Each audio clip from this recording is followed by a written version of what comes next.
पिंकी की कहानी। गंगापुर गांव में एक बिक्री थी जिसका नाम पिंकी था।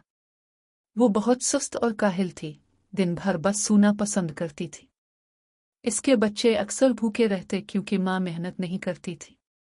एक दिन बच्चे भूख से रोए तो पिंकी खाने की तलाश में निकली।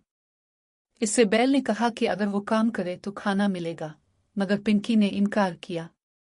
हरा नाम के इंसान ने भी दूध देने की शर्त पर खाने का वादा किया, लेकिन पिंकी ने वहां से भी मुंह मोड़ लिया। आखिर वो एक खेत से चोरी करने लगी तो पकड़ी गई और दरख्त से बांध दी गई।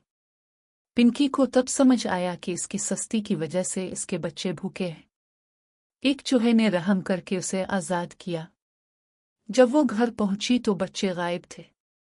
ढूंढते ढूंढते उसे खबर मिली कि शेर ने बच्चों को पकड़ लिया है।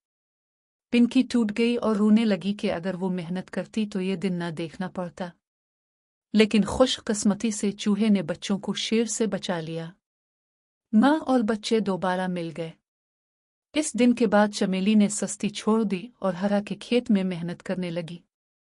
सबक: मेहनत करने वाला कभी भूखा नहीं मरता और सस्ती हमेशा नुकसान देती है।